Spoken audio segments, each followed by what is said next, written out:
Hi guys, so I've decided to do something a little different with my wrap up this month.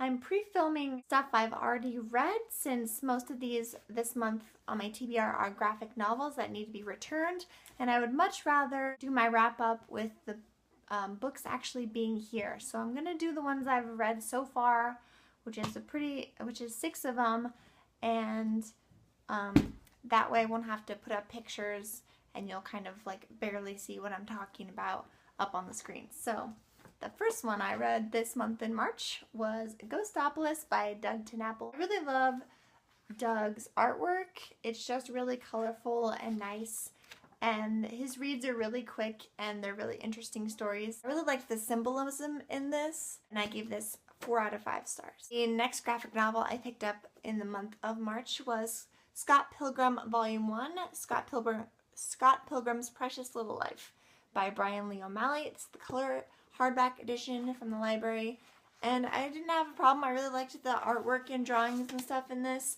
but I ended up only giving it 3 out of 5 stars because Scott Pilgrim kind of got on my nerves. I didn't agree with a lot of his decisions. The artwork was still really good, and the story was still pretty interesting. The third one I've heard lots of good things about from Lindsay Reeds. I don't remember her channel name. But it is Why the Last Man Volume 1 by Brian K. Vaughan, Pia Guerra, Jose Marzan Jr. I probably butchered all those names, but that's okay. This is like an apocalyptic story where basically all the men on Earth die, all the male species on Earth die, including animals and humans, except for this boy and his male monkey companion. It was a little too gruesome for my liking, but I still had to end up giving it 4 stars because the story was very intriguing as well. Still not sure if I'm going to continue on with the series or not. I'm thinking probably not right now. The next one I also gave 4 out of 5 stars, and it was Flight Volume 1 by a collection of authors. There's like a bajillion in here. The art on the front is by Kazu Kibushi, who did the new Harry Potter covers and also does the art for the Amulet graphic novels. This graphic novel, I was surprised to find, was actually like a short story anthology in graphic novel form. Like really short story. Like some of the graphic novel short stories in here were like a couple pages and that was it, which I found disrupting. I didn't really enjoy that. Like there were so many in here and they were so short that it's like a lot of them I wanted it to continue and be a little bit longer and like find out what happened. So it kind of threw me, and I didn't really like how it kept jumping between a bunch of different art styles and stories with all the different authors in here. I would have preferred for some of them to be a little bit longer, even if it meant that there was less stories in here. Just an opinion. Maybe I'm just not a short story person in general, which is usually the case, but it just wasn't what I was expecting. But a lot of the stories were pretty interesting and the art was really great in a lot of these. The next one was my first 5-star rating of the month, and it was Fairy Tale Comics, edited by Chris Duffy, but by a bunch of different authors. This one, as opposed to the Flight short story anthology, worked for me because it had a similar theme. It was all fairy tale based, and the art styles weren't too different as to be disruptive, and I really enjoyed some of the classic fairy tales that were in here as well as some made up new fairy tales, and it was just really fun, quick read. I really enjoyed it. Highly recommend if you're a fan of fairy tales, comics, and or graphic novels. Rapunzel's Revenge by Shannon and Dean Hale, illustrated by Nathan Hale. And originally when this came out, I thought it was a middle grade novel, and so I wasn't as interested, but recently I discovered it to be a graphic novel, and so I wanted to pick it up for sure. There was also a sequel to this called Calamity Jack by the same authors, which I'm going to be picking up soon, hopefully. I really enjoyed this.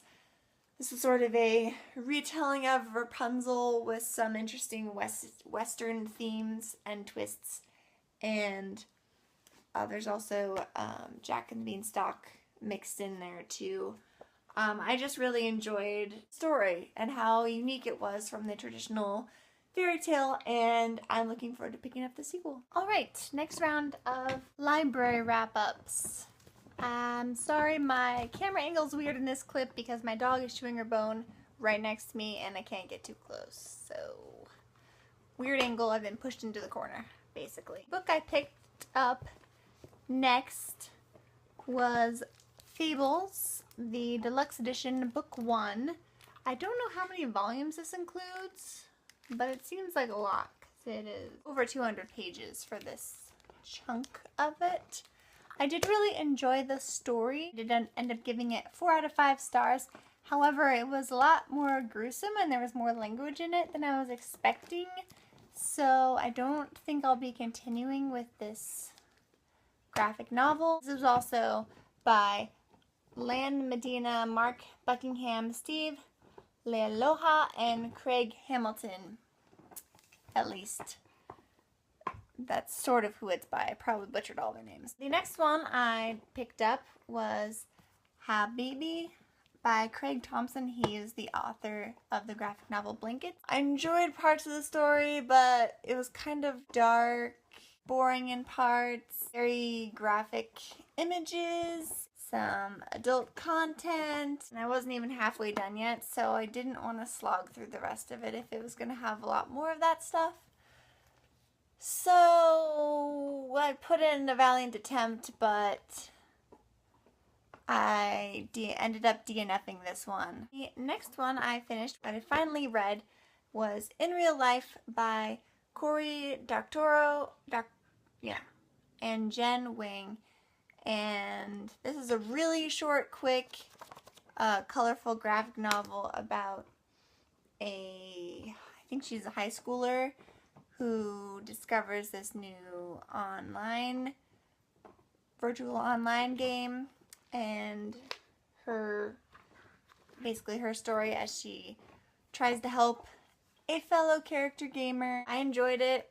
I think I gave it 4 stars. So, at long last, we have reached the last clip of this wrap-up.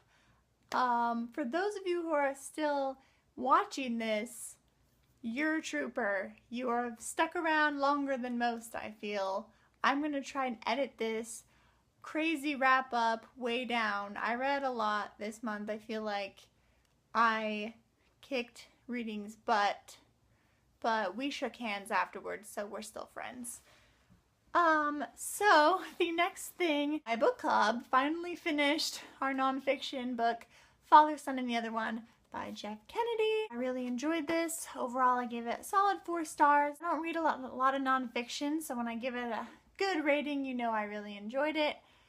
This was just a great book about the Holy Spirit in our lives, and very applicable, and I liked it a lot. The next book I read was The True Story of the 3 Little Pigs, which I actually mentioned in the Goodreads tag I did last week, I think.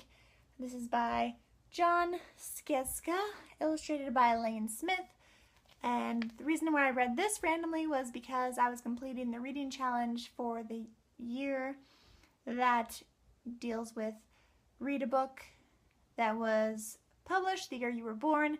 This was published in 1989, my birth year, so I wanted to read this and check that off my challenge list before I forgot, so I read that. Next one I read, my first 5-star novel I rated this month was The Strange and Beautiful Sorrows of Ava Lavender. This was such a beautiful, beautiful book, and very, very sad, tragically beautiful, but I enjoyed it wholeheartedly. I don't even know what to say about this, but if you haven't read it, you really should. This is a magical realism book about a girl that's born with wings, and it also explores the generations of both her mother and her grandmother, and you just need to read it. I mean, it is just so great, and it deserves all the praise it gets, I'm sure. So that one was excellent. After that, I read my second 5-star novel. Finally read The Book Thief by Markus Zusak. I liked this so much more than I thought I was going to. I was not bored at all when I was reading this. It was definitely slower paced, and very like meaty. It was very character driven, but I really enjoyed that. I'm so glad that BookTube peer pressured me into reading this because I would have not picked it up ever otherwise. And I actually buddy read this with Talia from Books and Stuff, and she really enjoyed it as well. We were really glad we read this, and now we are on the Book Thief bandwagon. It was sad, of course, but since I had already been spoiled for the ending because I saw the ending of the movie, I knew it was going to happen, so I didn't cry or anything, but it was very beautiful as well. I really loved the characters. They were all great for different reasons, and I'm so glad I picked this up this month. The next book I read was actually an ARC that's been sitting on my shelf for a few months. It's Everything Leads to You by Nina Lacour. This is a contemporary about a girl who works in Hollywood, kind of LA area, working on like set design and movie production, and that was really interesting. I really enjoyed that. I also really enjoyed the sort of like mystery and intrigue of the story in this plot. It was really great. I gave this 3 out of 5 stars. There was a thing that bothered me that I was uncomfortable with, and it is there are several lesbian characters in this book, and I wasn't prepared for that. That is something I do not support. If you are pro LGBT, I am fine with that. I don't want to offend anyone. That is just not something I support, and I wasn't expecting it to be in here. Nobody has ever mentioned it in the reviews I've seen for this book, so it just brought it down a little bit for me, because that's not something I enjoy reading about, and it was just a little hard for me to get past. I hope you guys understand. I really don't want to rub anyone the wrong way. And the next 2 were just really quick, like comic strip collection books. All I Need to Know I Learned from My Cat by Susie Becker, and this was just a cute little story full of knowledge from the cat's point of view, with like cool watercolor illustrations about things that cats do that you can apply to your life, and I just thought it was kind of cute and fun. It wasn't as funny as I had hoped it was going to be when I picked it up, but I still really enjoyed it. Next one I gave 4 out of 5 stars, and it is a Brevity Collection by Guy and Rod. I already actually have read one of these books before, and there were some repeats in here. I read a lot of these before, but I still enjoyed it. Brevity is just like a really off-the-wall comic strip with just like one panel every week of like different random things. Thank you so much for sticking with me this time. Stay tuned soon for my April TBR video. Thank you so much for watching, guys. Have a great week. Goodbye!